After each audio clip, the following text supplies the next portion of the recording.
Shalom, shalom, shalom. Welcome to another episode of Shine Your Eye right here on GC Create TV. And I remain yourself and humble host, Daniel Fiesina Yashurala. I like you all know actually that with what you can see, you know it's actually a special edition. For those of you actually who used to know that we are always going on landscape, but today we are actually on portrait position for recording. Why? Because we want this message to go around, and we know that most times reels or this particular format of posting goes more farther than a regular landscape. Now, why am I here for you all? Today I'm going to be here to open your eyes to some things, to see through between the lines what our forefathers went through. Remember, the scripture says in the book of First Maccabees chapter 1, when it says that out of Yasharal came out wicked men. This issue you're about to look at actually is it's a I'll call it a physical proof of what our forefathers went through. But first and foremost, before we proceed on the view, I want to say a big shout out to this female content creator who go by the name Miriam Ojakilome, because she's the one actually that originally took the recordings. So I said, even though she has a recording, I can also say I can help her also push this same thing to our people who are actually not here in Africa. So I can be able to see, to just feel the pain of what our forefathers went through when our own people waged war against ourselves and took our own forefathers as slaves and sold them. And for your information, for those of you who don't know, over here in Nigeria, like they used to tell you all on the internet, that Nigeria actually is of three major tribes: the Hausas, the Igbos, and the Yorubas. They will always say that. But here's the thing. Talking about those who went through slavery, it has to be by the way of the Atlantic Ocean. For those of you actually who are good in checking maps, you will know that we have only two parts or two sides of Nigeria that is closed to the ocean, to the sea, which is another heads up to you all to let you know that the so-called Hausas of Nigeria, they never smelt what they call slavery, because those who were taking slaves actually never went to that part of Nigeria called the north. Even as you can see below here, this is actually the ancient map of the trans-Saharan slave trade. You will observe that the Hausa town actually is not in Nigeria. It's actually located outside Nigeria. That is why the northern states of Nigeria are also from that same direction. Why? Because the so-called Hausas came by the way of the desert. They came in through Chad into Nigeria. There's nothing like an ocean that separates them. Otherwise, when the slave masters are making them to wage war against themselves, they also as well might be taken through slave ship. Or did they not tell me now that there's a particular slave ship that can actually swim or drive through the sand of the desert? It's not possible. It was the Arabs who came to Nigeria, this place called Nigeria, in the year 1500. And they came by the way of the desert on camels to come and steal slaves. So that's even just one. Imagine what our forefathers went through during that trans-Saharan slave trade. How they were with shackles and chains in their hand and their feet, walking under that hot sun, burning the sand of the desert and burning their feet. That's another story for another day.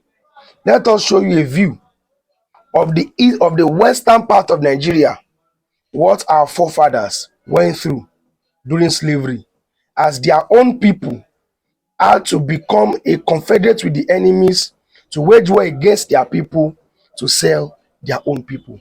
Please stay tuned. It's still your program, Shine Your Eye, right here on GC Create TV.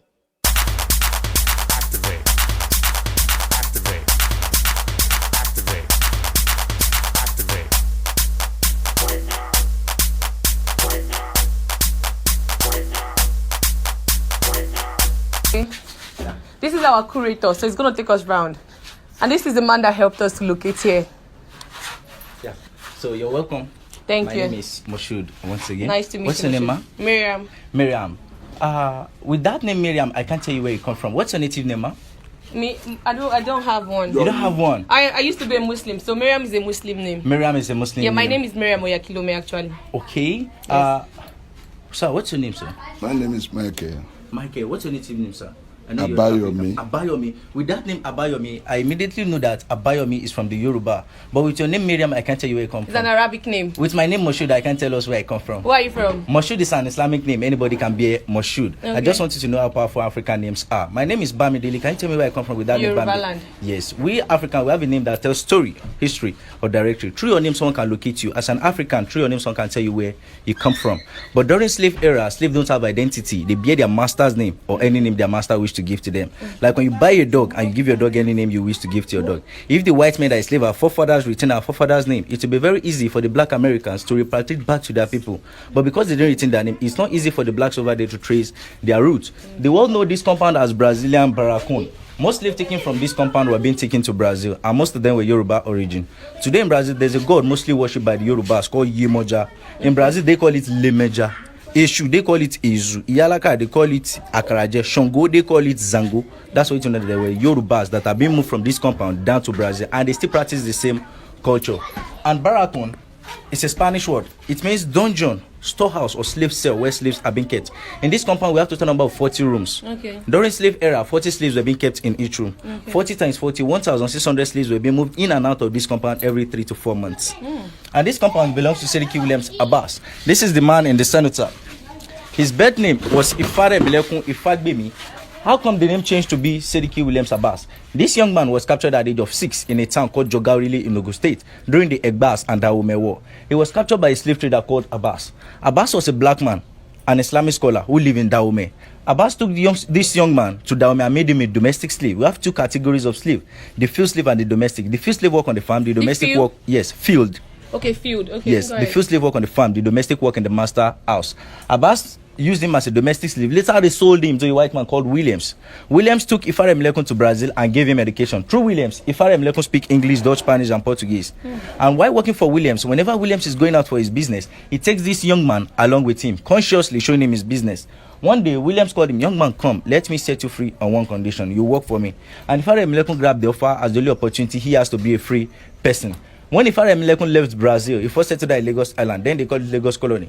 He came to resettle in Badagry in this compound in the year 1840, when the second master, Williams, built this compound in the year 1840. Year 1895, Ifare Mlekun was to ban Seriki Musulumi of Badagry. They made him the paramount ruler in Badagry. He ruled Badagry for 24 years. I will tell you much about him when we enter the museum. Let's see this other side. Okay. In the olden days in Africa, we have our own currency that we spend, our own money. If you have 100 naira notes, if anybody have 100 naira notes, I will show you some of this money I want to mention on that 100 naira note. This is 100 yes, naira. thank you. At the back of this 100 naira notes, we have what we call manila. This two covering is called manila, used by the Portuguese. This is yala salt. It's like a precious stone, a white stone, and these are cowrie shells. This is what? Manila, yellow salt, cowrie shells, and tobacco that is for cigarette these days was used as currency then. Thank you. When the European came, they did see all these things I mentioned as money. So they bring in the idea of trade by barter. When they bring in the idea of trade by barter, if European give our forefather one ceramic bowl in exchange of 10 human beings as slaves. Okay. One of these ceramic bowl. We call it breakable plate. 10 slave. We still have 5 plates I will show you when we enter the museum. A then gun, Yoruba call it Ibon Shakabula, was used in exchange of 40 human beings as slave. The mirror doesn't have specific number. The highest bidder get the prize. We call it bargain power. The big cannon gun, which is olden days bomb, was used in exchange of 100 slave. The short one, 40 slave. The bottle of gin was used in exchange of 10 human beings as slave. They are not after the liquor in the bottle, but the design on the bottle. I'll show you a surviving bottle 1873 from Vienna, Austria. One umbrella was used in exchange of 40 human beings as slave. The question is, we Africans or black man, what do we do with the den gun and the cannons? We use it to fight ourselves to get more slaves to sell to the whites. We sold ourselves into slavery. And these two doors have been here since 1840 when this compound was established. It's part of our monument. People all over the world come to see. Yes, What since year? 1840. 1840. Yes. So out of 40 rooms, 38 of the rooms are currently occupied by Siddiqui Williams Aba's descendants. So the federal government met with the family in this compound that they should retain 2 cells the way it were.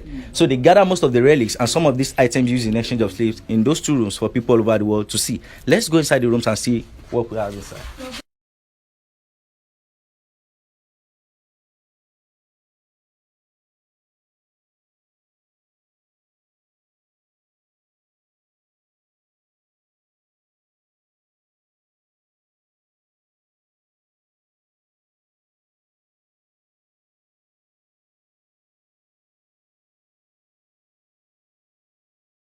Okay, this was the cell. As small as it is. No. So you're welcome. Out of 40 rooms, we are standing in one of the rooms. All rooms are like this. Where we're standing here is called a waiting cell. This is where Europeans check slaves down to buy before they buy them. The same way we check animals before buying, the same way they check human being. They take the eyes, they check the dentition, they hit them in the stomach to nip their feet. Because their aim and objective is to take them to where they're taking them to work for them on the farm. So they need healthy slave. Slave above 35-40 are called macrons. European reject such slave.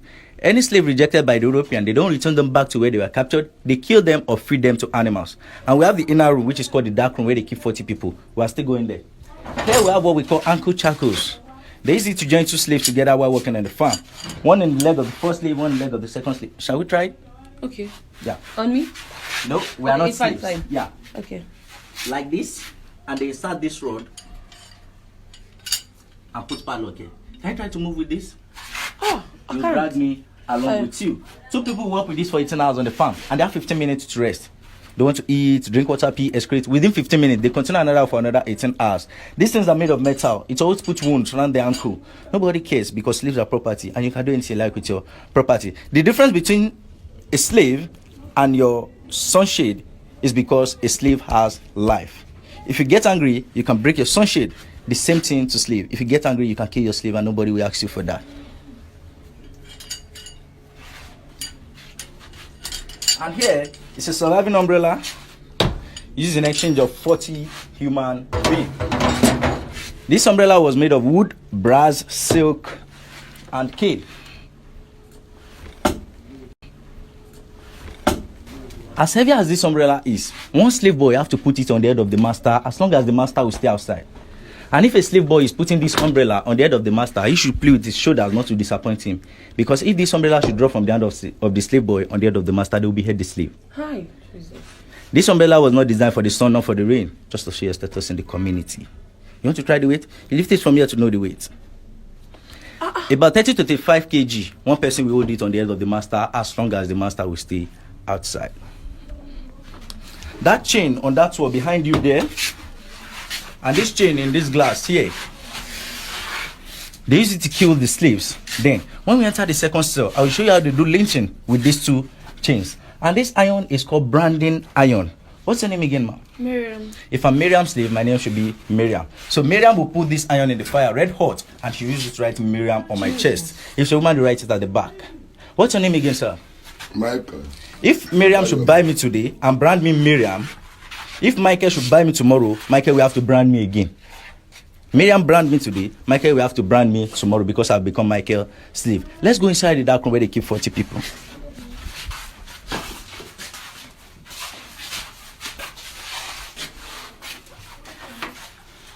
Yeah. That's why we call it dark room.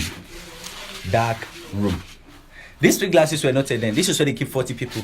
40 human beings in this room, 3 to 4 months. This is where they pee, this is where they excrete. Because of the odor, some will vomit. Even women or men have to do it on themselves here. Hi. 40 people in this place, 3 to 4 months, that's the only ventilation they have.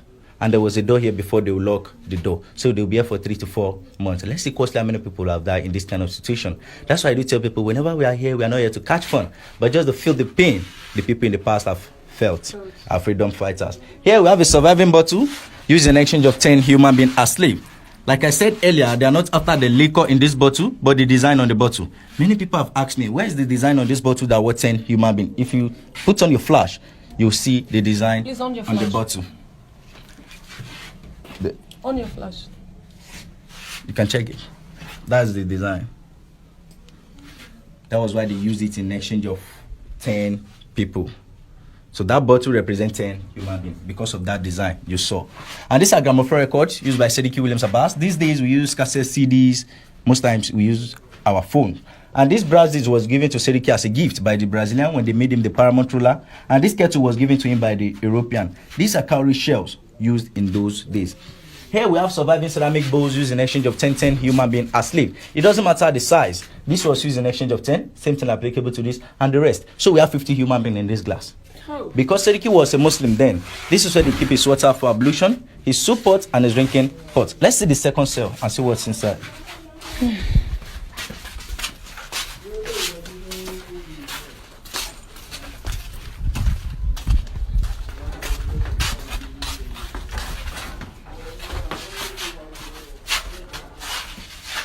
So you're welcome to the second room. Like I said earlier, all the rooms are the same. A waiting cell and the dark room. Here's a local mannequin showcasing Sediki Williams Abbas cloth. The original cloth he wore the day they made him the paramount ruler. This is it here. And the chair he sat under as the chair over there. And here is punishment given to any disloyal slave. Any slave that refused the master order or refused to bear the master's name, these are they tie them around the tree and beat them. During process, many died because they can't bear the pain. And these dogs are cockylar dogs. They use it to chase runaway slave. If any slave tries to escape from the farm, they release 20 of these dogs to attack one man. When they catch the slave, they devour the slave. Here's the movement to the point of no return. Chains on the neck, the hands, and the leg of the slave while going to the point of no return.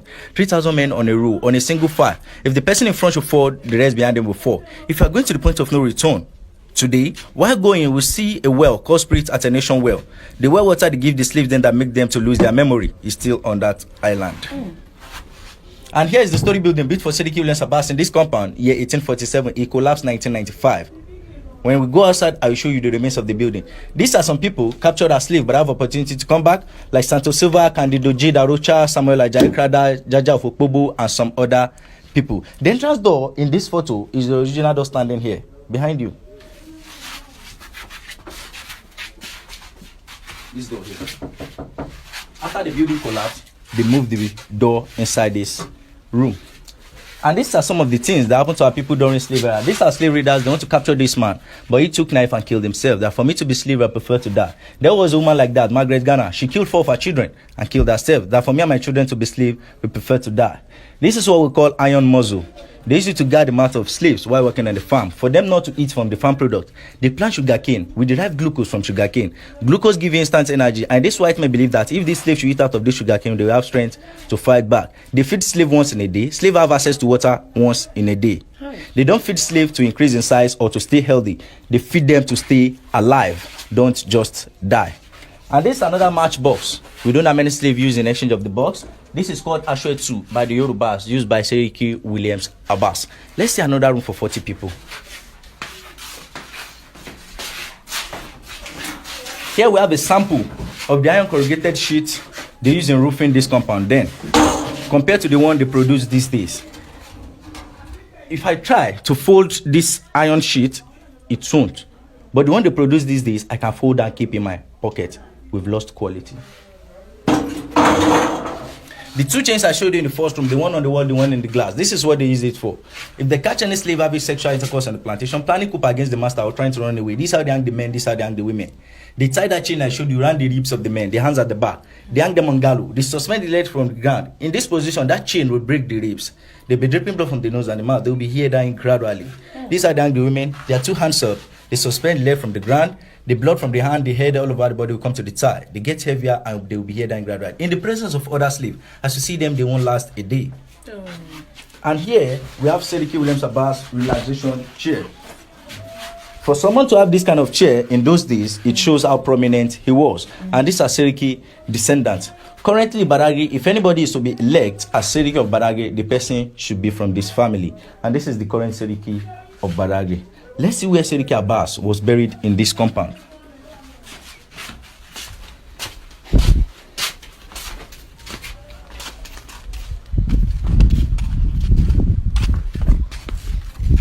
This well was dug in the year 1847 by the slaves. If you look inside the well, they didn't use rim for the well. They used burnt bricks. So they set the bricks one by one. So it was done by the slaves. Burnt bricks. Okay. And the same burnt bricks they use in constructing all the rooms in this compound. In 1962, the family of Sediki Williams Abbas used cement to hold the walls.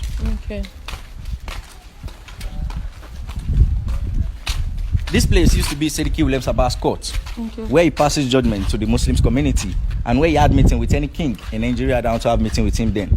And this place used to be his chamber where he relaxed himself. That relaxation chair was inside this room then. We still have some rooms behind it. Let's see.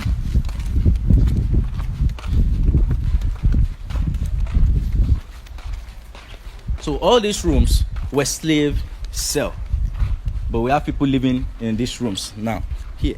Okay. So all in total 40 rooms and 40 slaves in each, and all the rooms are the same: a waiting cell and the dark room. We can see sample of the burnt bricks around here. The story building that was built for Seriki Williams Abbas in the year 1847 that collapsed 1995 was standing here. Okay. This is the remains of the building. Here's the foundation.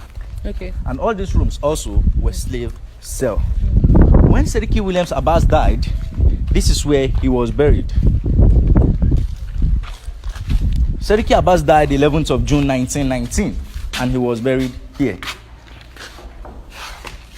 Sorry. 103 years ago that he died, he was buried here. Later, the Brazilian came back to build this mausoleum on his grave. Why? Because they see him as a loyal person. Someone that was captured as slave, later freed, and he continued the business because his master has asked him to continue the business. He was just like the 2IC for the master here.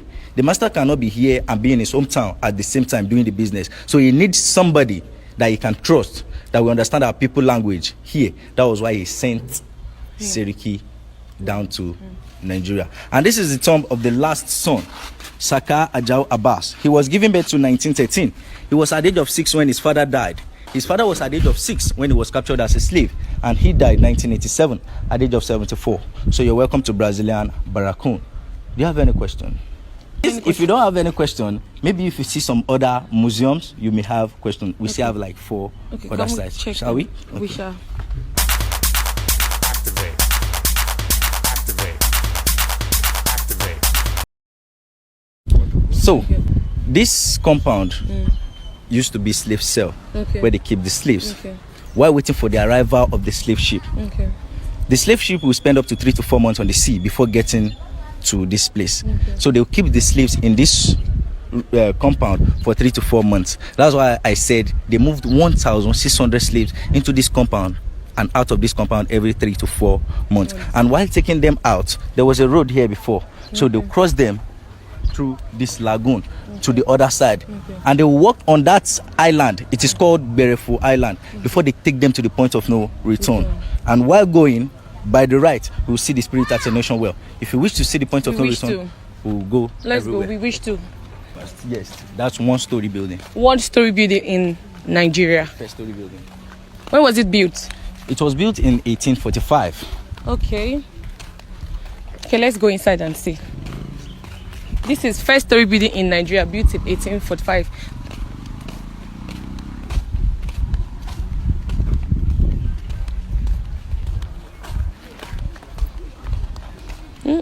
This is fun. So how we're gonna do it? So, you're welcome to the 4-story building in Nigeria. If you look at this compound, then we have total number of 10 buildings in this compound. Then other 9 buildings have collapsed except this story building that is still standing. When we enter inside this building, I will show you where those buildings were standing. Okay, if you look at this board, this signboard, they wrote boarding house.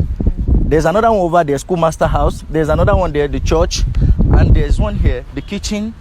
So this place that you see, these signs, buildings were standing there before, but they've collapsed. So we just put these signs to indicate that the building was standing there before. Let's go inside the building.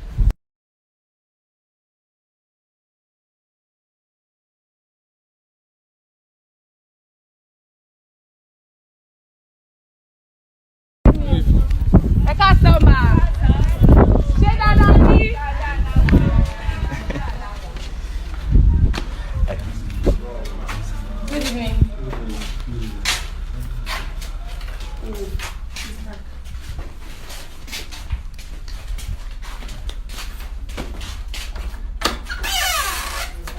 four-story building. Yes, now.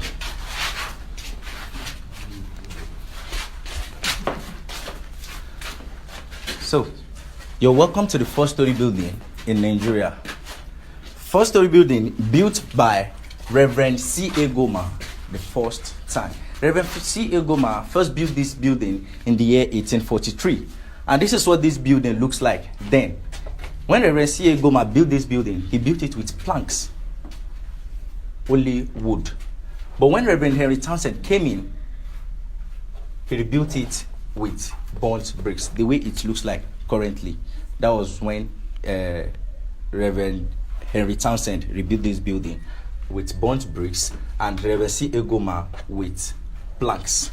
Here we have some of the things they use in constructing the building. This nail, we all know this nail, right? But do we know these nails? No. No. They use these nails on the soft woods. They use this one on the hard woods. Okay. And in this glass, we have some old hinges they use behind the doors. These are the old hinges and sample of the burnt bricks they use in constructing the building. And here is the same iron corrugated sheet I showed you in the barracoon. Mm-hmm. There is another one here. And look at the foundation. You see that they use burnt bricks, and they set the bricks one by one. In this building, we have total number of 6 rooms. We visit the first room. We'll visit another room. But let me quickly show you. This is the geographical architectural map as it is in 1843. This is the story building, and we have 1, 2, 3, 4, 5, 6, 7, 8, 9, plus the story building making 10. But these 9 buildings have collapsed, except this one that is still standing. So let's see the next room.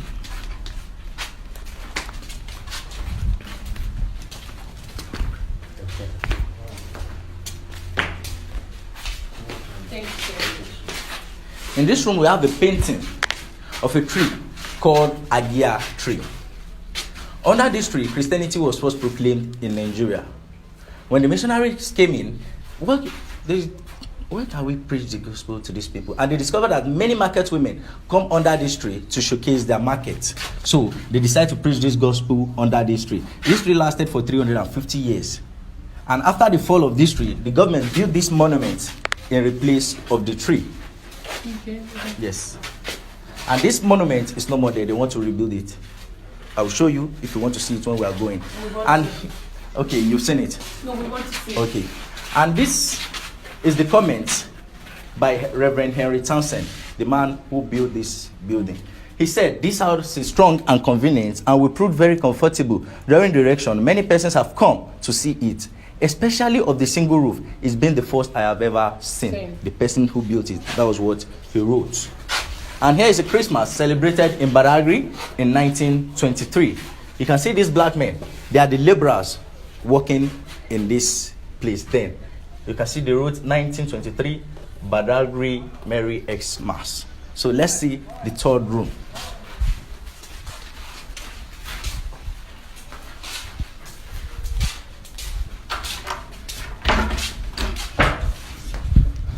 So this third room used to be the room of the first Western teacher. Okay. First teacher in Nigeria. This is him here, Mr. Claudius Phillips. He came in with the early missionaries. And the first set of students that were enrolled in the school, this man was the one who taught them how to read and how to write. They want our people to accept Christianity. And they discovered that these people don't understand their language. Okay. So they have to teach us how to read and how to write. Okay. And here's the first primary school.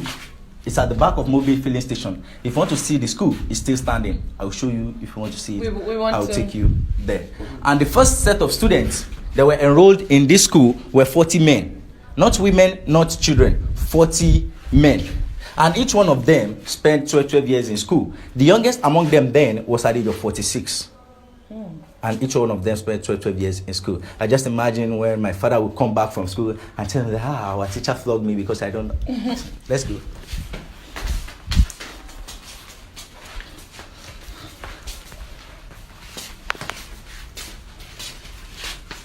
So this is the total estimated amount they used in constructing all the buildings in this compound. Then 325 pounds.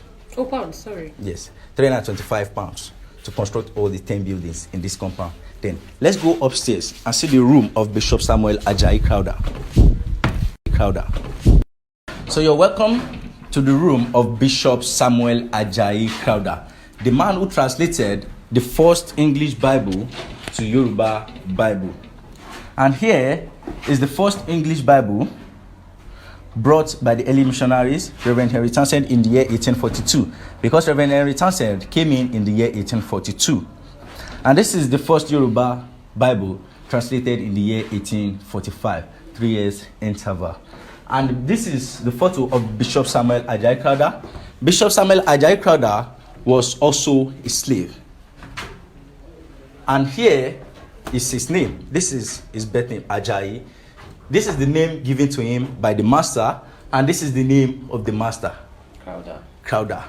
Bishop Samuel Ajayi Crowther, when he came back, he had a chaplain called Babington Macaulay. Babington Macaulay married to Bishop Samuel Ajayi Crowther's daughter, and they gave birth to a boy called Herbert Macaulay. Let's see the next room.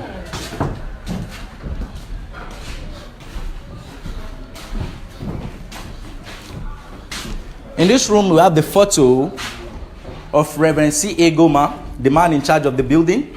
And we have the photo of Reverend Henry Townsend, the man who rebuilt this building the way it is. And this is the photo of Thomas Birch Freeman, the man who sowed the seed of Christianity in Nigeria.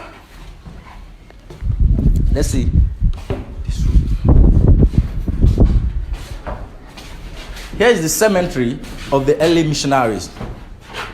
Total number of missionaries buried here were 140. Okay. And this cemetery is not far from here. It's along the General Hospital Road. And the missionaries living in this room then, in this building then, they have their saving bank where they keep their valuables and money. And here we have some of the old currency we spent in Africa then. These are cowrie shells, and these are the coins we spent then before they introduced notes. This is ₦1 note. This is Herbert Macaulay. You can see. Can you help us open it? Let's see. Okay. ₦1. Let me tell you a funny story about this ₦1 note. Okay. When I was young, my brother stole this ₦1 note from my father, and he took it to school, thinking that he can finish this money just in a day. He went to school with this money. He bought things for his friend. He bought for himself. And this is a note. If you buy anything with a note, with this ₦1 note, then you come back home with coins. They'll give you coins as change. When he spent the money, he discovered that he still had many change with him. And when he was coming back from school, the coins were jingling in his pocket. And my father said, "Come, you stole my money." He said, "No. Where do you have those money with you?" Then this ₦1 note is just like 10,000 naira then, that one person cannot finish in a day. But these days, if you give me 100,000 now, I'll finish it within seconds. Let's go downstairs. We'll go downstairs and see the well called Miracle Well. Miracle Well? Yes. Is it the first well? No, that was not the first well. We have many wells in Miami.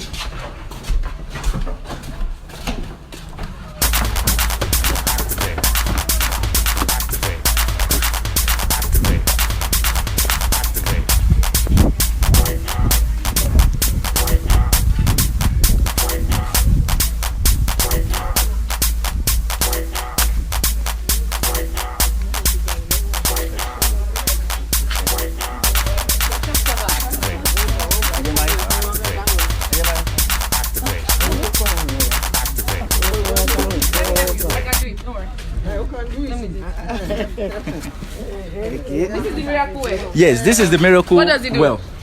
This well was dug in the year 1842. Okay.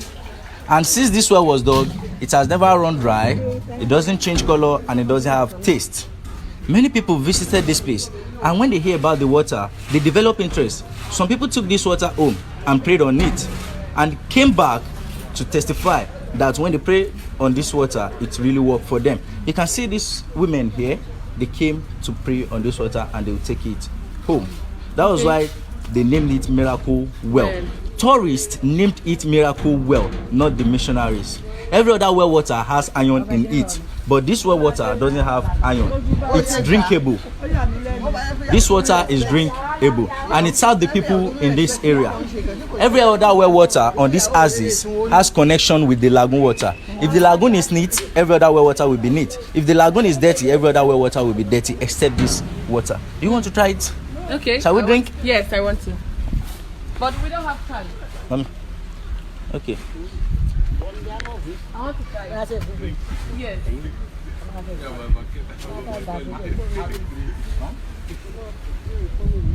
How will I drink now? You put it on my hand.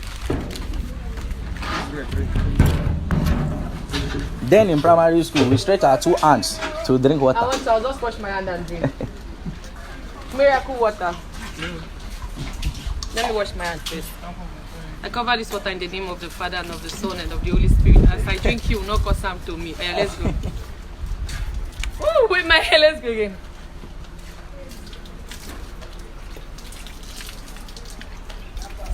Does it taste like well water? No. That's why they named it Miracle Well. Don't taste like water. Oh. Then It's just water. And it's clean in my mouth, like the seaway water I drink. It's very clean. so, shall we? We shall. Yeah. You're welcome to the 4-story building in Nigeria. Let's proceed. We are through here. We're done here. Yeah. Activate. Activate. Activate. Activate. Right now. Right now. Right now.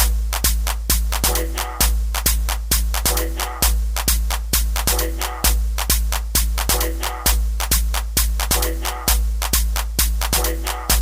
Guys, so we are here, Badagry slave route.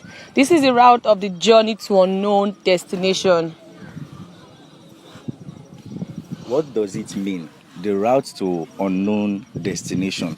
When we get there, I will show everyone why we call it the point of no return and why we call it unknown destination. I won't tell you, but everyone will see it with their own eyes why we call it unknown destination. The way we move from that jetty to this jetty, we crossed on the water. Then the same way they move the slaves, but not with this kind of boat, but with paddle boats.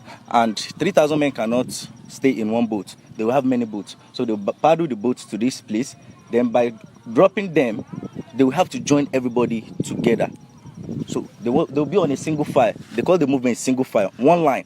Everybody will be on a single file, straight down to the point of no return, where we are going to. And they have shackles on their hands, the neck, and the leg.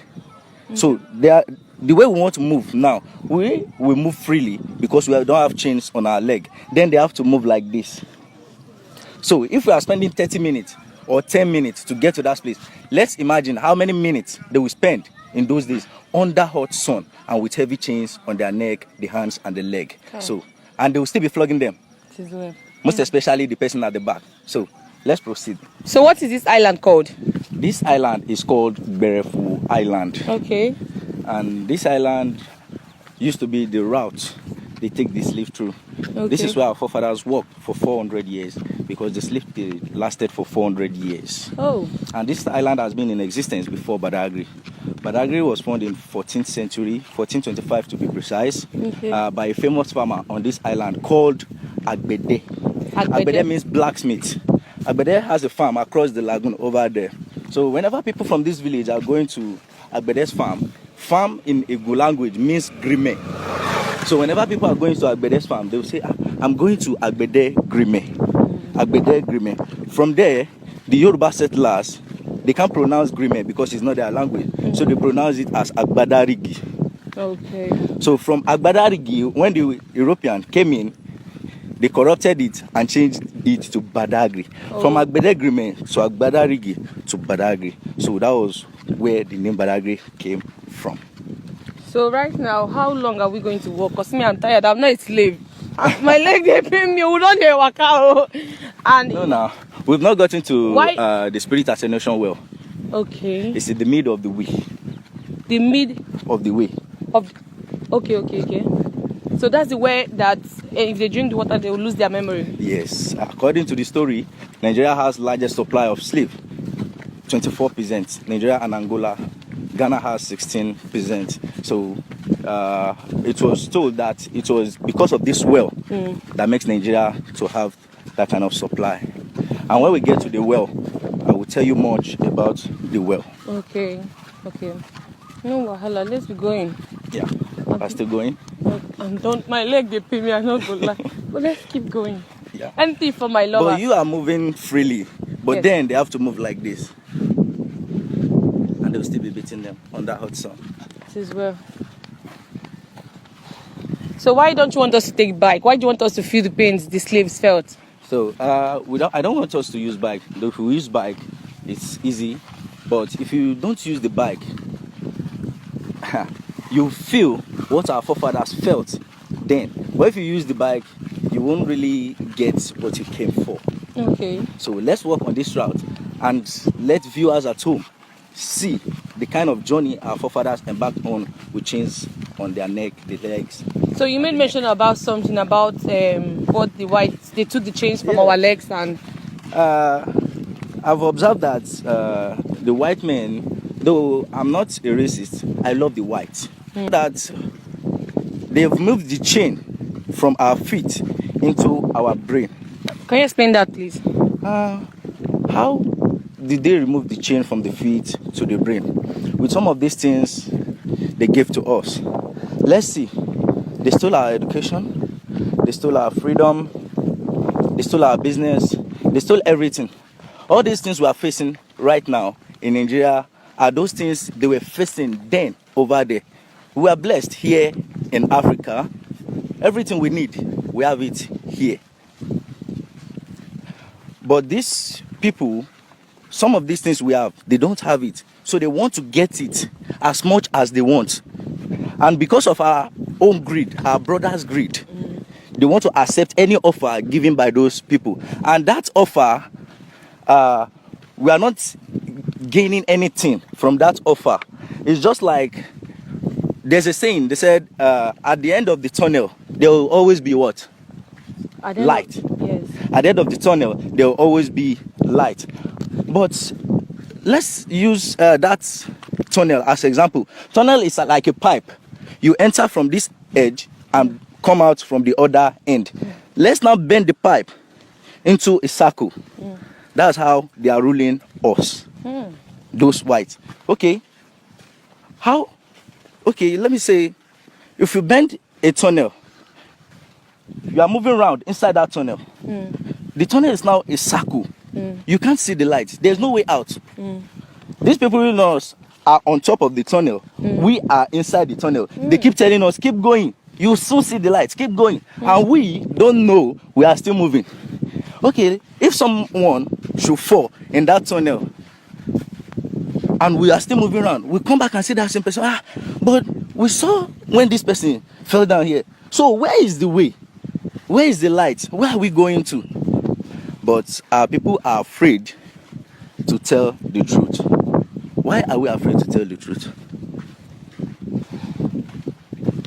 Why are we afraid to tell the truth? Everyone knows the right thing to do. Why are we not doing it? That's the question. Why are we not doing the right thing? I'll throw that question to everyone at home to answer. Why are we not doing the right thing? Okay, no problem. Drop your answer in the comment section. I don't tire. Oga, waiting where we they go? We never reach halfway. Eh? We go turn back or this research we don't do. No. Okay, guys, we are at the attenuation well. So what happened here? How did they discover this well? Who dug it? Was it a slave or was it who did? So you're welcome to the spirit attenuation well. The well water they give our forefathers then to make them to lose their memory and be less aggressive for 3 to 4 months. Why? This well was dug by the African chiefs. When the white men met with the African chiefs doing the business, that what can they do to avoid slave revolt on the ship? The African chiefs came together and they decided to dig this well. They dug this well, they added black magic in it. Ooh. So by taking the slaves from that jetty, the way we move to this place, but not as easy as we move. When they get to this place, they'll fetch the water and there's incantation they recite before taking the water. I will send you that incantation. So they will recite it. After taking the water, this is the last thing our forefathers remember. And they will move them down to the point of no return where we are going to. That black magic they added in this water will spend up to 3 to 4 months in our forefathers' brain. Because the ship will spend up to 3 to 4 months on the sea. It depends on the distance of the country they are taking them to. If the country is far, they will spend 4 months. If the country is close, they will spend 3 months. So for that 3 months, they won't remember anything. I just imagine that then, how would they feel when they get to unknown man's land? What do you remember? I drank water, and after that, what about you? I drank water, and you? I drank water, and they forgot everything. Now they will have new memory. So they forget everything here. And male domestic slaves were mostly bred in Havana, Cuba. Havana, Cuba. And male slaves were castrated that time. We're castrated? They castrate the male slaves because a white man cannot leave a black slave at home with his wife or daughter. So they have to castrate them. The male slave became huge and tough. So they use them as domestic slaves. Maybe they want to carry something, they want to work on the farm, maybe there's an issue between the master and somebody, they will send that slave to go and fight. So that was how they used our forefathers. But out of the slaves that were castrated then, I was the only one that was not castrated, and you have the opportunity to meet with me. You were Shall not we there? proceed? No, you were not there. People were asking if I was there. I was there. I was giving birth to 1802. He's just 27 years old, so he learned all of this. So let's go. We're going to the point of no return. Like I keep saying, we must return in Jesus' name. Yes, because we are not slaves. Yeah, guys, so we are at the place of no return. I don't know why I don't feel good. It is well. So what do you have to say about this place? I welcome everyone to the point of no return. So this is where they take our forefathers, and from there they take them on the ship. Now the way we move from that jetty to this place, the same way they move the slave, but not as easy as we move, because they have shackles on them. And when they get to this place, there will be many boats here also. The ship cannot come to the shore. The ship will park in the middle of the sea. That's not the middle of the sea, but where we see as the middle of the sea, that's where the ship will park. And they will bring many boats here. So they will arrange the slave in those boats, like 16, 17, 16, 15, 17. And the boats will take them to the ship. They arrange them in the boat. This is where our forefathers said bye to this country. And why do we call this place the journey to unknown destination? If you look at this water from that end round to this end here, if you look at it round to this end, I can't tell you if it is land that is after that water. You can't tell me if it is forest that is after that water. Nobody can tell us what is after that water. What we are just saying is water. So if I take you on this water, can you tell me where I'm taking you to? No.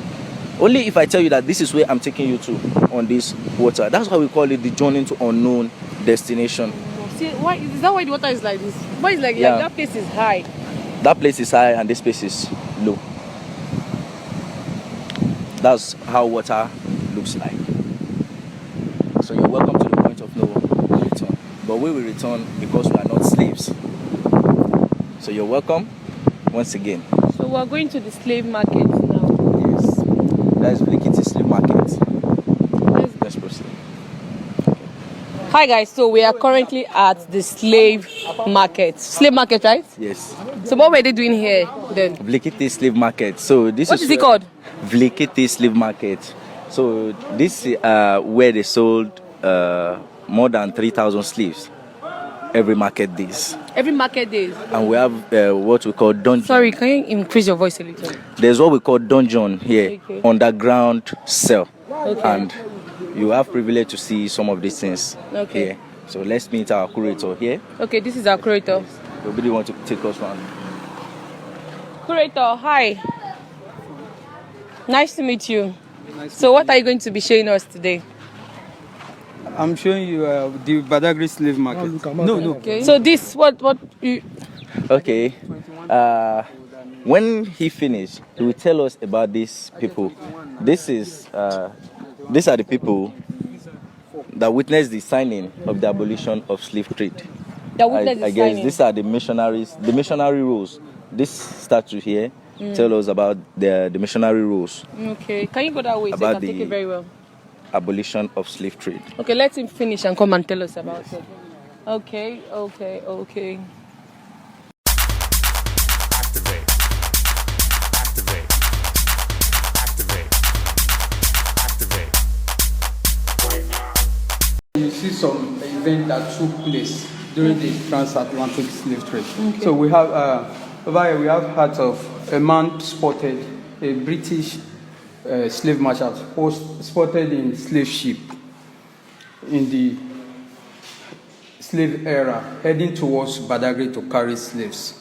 So that's what's happening over there. And over here we have King Mewu, a crown of Badagry. Who was King Menu? Mewu, a Mewu. slave trader. Okay. A slave trader. So he was discussing with the Europeans. Okay. You can see the Europeans picture here, and these are our own chiefs. Okay, face it here instead. Okay. So these are our own chiefs, and this discussion they have over here now led to what happened here.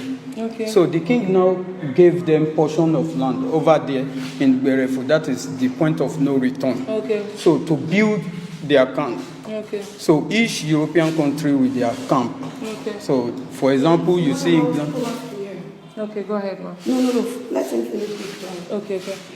So, for example, the English, England, all those in Spain with their camp. So each different country with their camp. So, and over here we have Badagry warlord, Posu. The man Posu. Okay. Badagry warlord, Posu. Baba Led has an- told you about Okay. Posu over there before. Okay. So, Posu, he led an attack on Port Novo around 1783, so to capture slaves. So, and this slave boat in Ketonu, Benin Republic. So, over here we have slave tunnel in Ganho quarters, Badagry. Okay. So, this is the slave tunnel. Okay. So, and over here we have the Badagry slave port, which was established in 1510. So, this is the spirit attenuation where on the way to the point of no return. Yes. Okay. So, the water they gave them to lose their memory or to make them Moving to the less aggressive.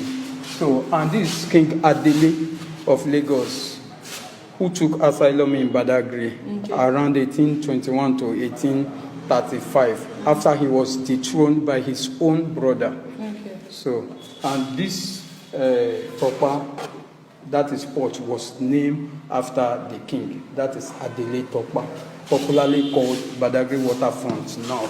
Okay. So, and over here we have Thomas Jefferson Bowen, the man who saw some slave being marching from the suburb of Muwo, Badagry. So he now later reports that, and this is the arrival of Hugh Clapperton and Richard Lander to Badagry. So they have been welcomed by Badagry chiefs.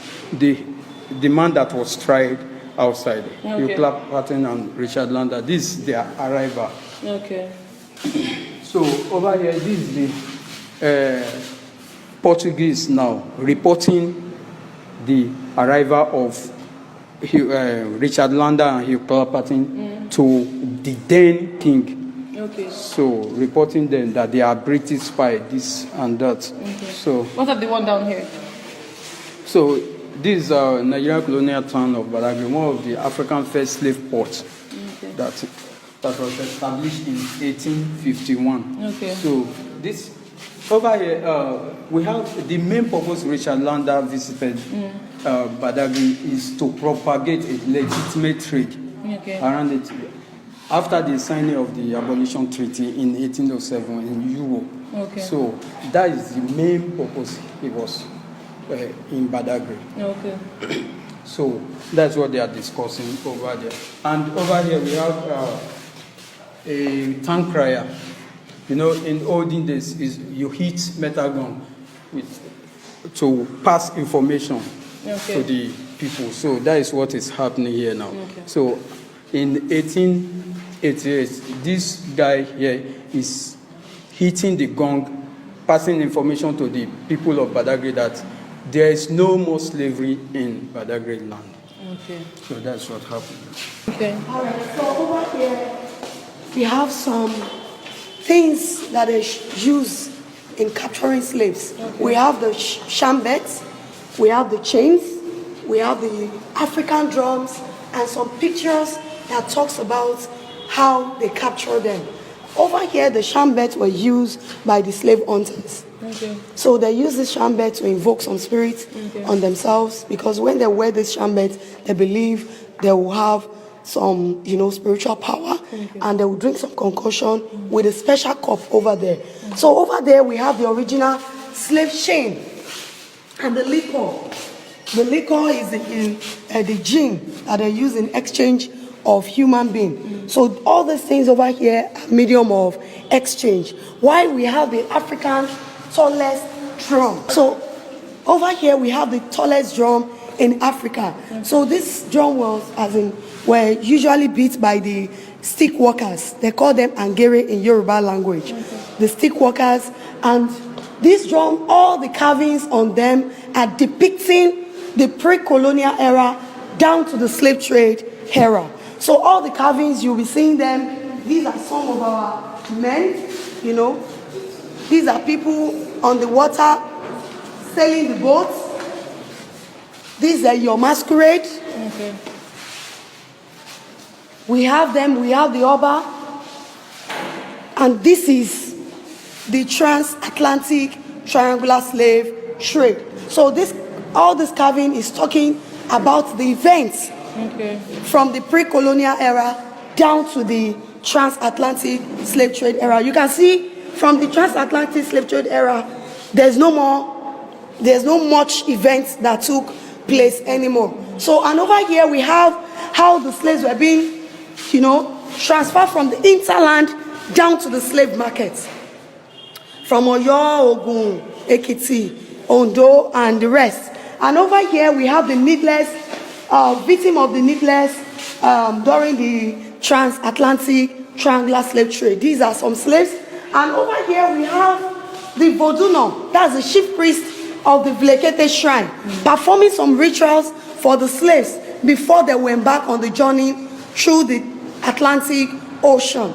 The shrine itself is a goddess of winds, ocean, and prosperity. So this is how they appeased the goddess before they went back on the journey. And over here, this was how Samuel Ajayi Crowther was captured in his own town called Oshogun, that's present Oyo State, in 1821. So let's move down to slave market around the world. So these are sugarcane plantation. How they were Slave market. plantation. Okay, ma'am. So over here, this is slave market around the world. Not only the slave trade started in Badagry around 1473 by a man called Farmer Gomez. He has different names. But the activities of slave trade, buying and selling proper, started in between 1502 and 1510. Then this shrine has been in existence even before then. The practitioner of the shrine, that is the worshipper of the shrine, they do prayers for those souls. They bring them, this is the slave market, they bring them from different parts of the then African country. Let me not say Nigeria, because there was no Nigeria during the period of slave trade. Okay.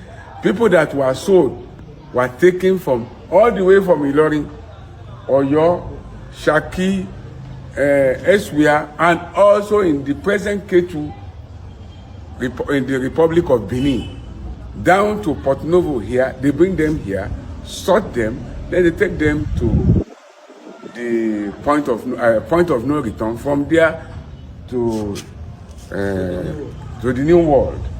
But when they have been sold, the worshipper, they ask them, pray for them, so that they can have safe trip to where they are going. Unfortunately, they don't even know where their brothers are going. They pray that so will not happen to you, so will not happen to you. Then I even wonder why they are not here, so that you can get the performance how it was done. Mama, we can't go in, Abby. We can come in. Okay, please come and explain to us what's going on. Yes. So This is. So we're removing our shoes because we are going in. Yeah. So this is our what? This is a vacated shrine itself. So all these people, they are the people that perform some ritual prayers For the slaves. for Before they the were slaves. taken. Yes. Though we have the chief priest, that's the Voduno, but the chief priest is not on ground because everything is just like temporary. Okay. You did not inform us ahead. So I think you have informed us ahead. We'll have bring the main Voduno. But these people, they are the descendants of the slave victims. Okay. Yeah. So we can go in? Yes, you can. So go in. why did she pour this here? It's part of the rituals. Okay, but it But doesn't have any effect it on us. doesn't affect anything. Just go. It's water. It's normal water. Okay, let's go. Yes, it's normal water. So, where are we going to stand now? You can stand here. Okay. Mama, every. It's water.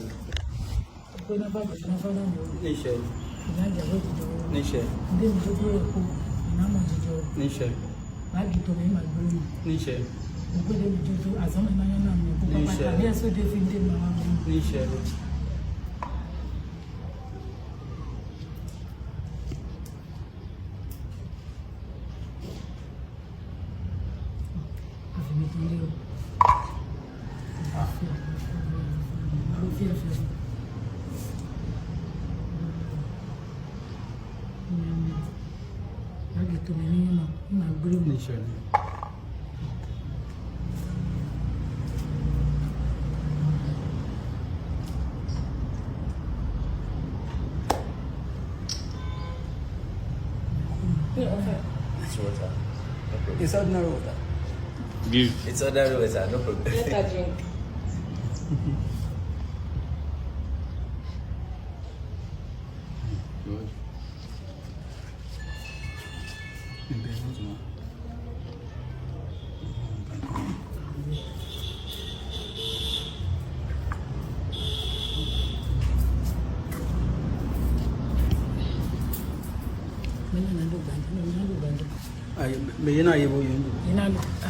Yeah, is it? Yeah. You can give them just for if you have, just for the prayers. Okay. Do we have 500? Do you have 500? Do you have it? No, I don't have enough 500. Who has 500?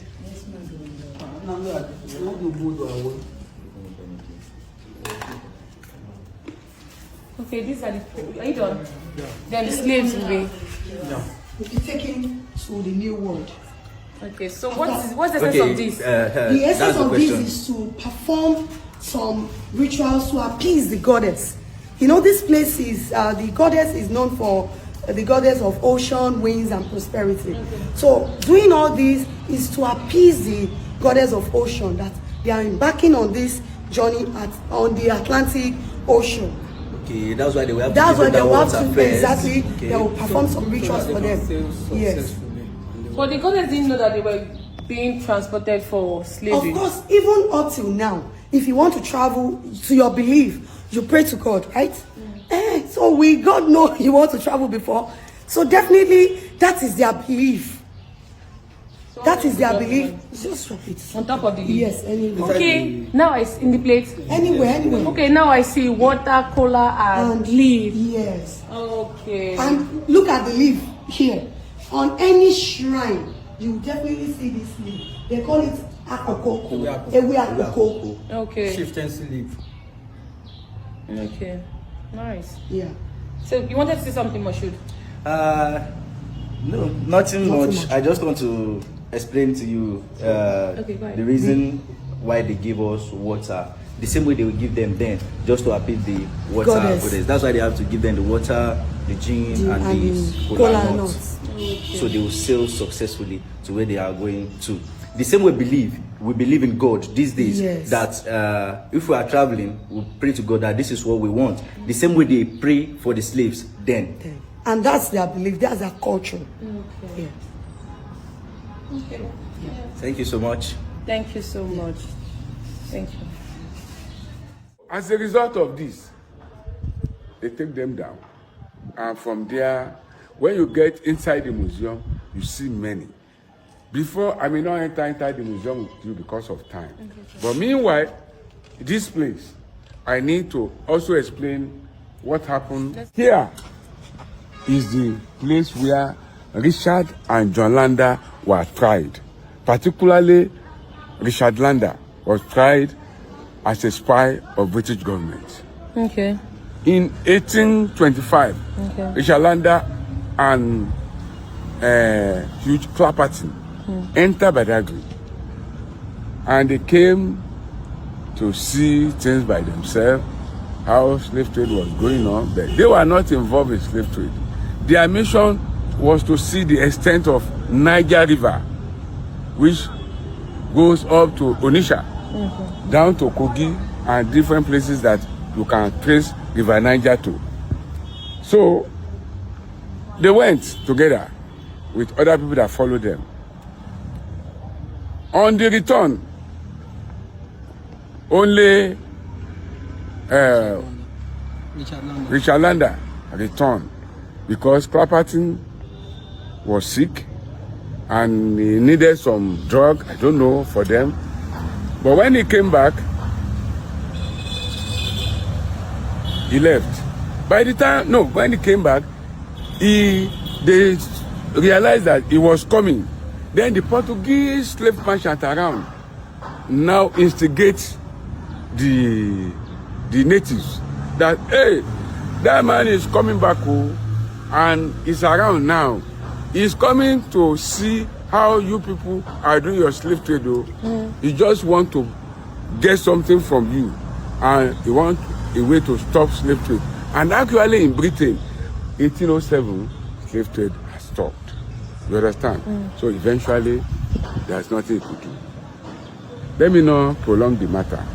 Then they say the man should be tried as spy of British government. Okay. Then the king, that's the king. Those are the chiefs, you can see. The person who ordered for trial is this man. He's the owner of this quarter. We call him Bosu. So, Bosu, okay. Sorry, sir. Sorry. When the man was being tried, he was asked to drink concussion water. To prove he's innocent, this is the water.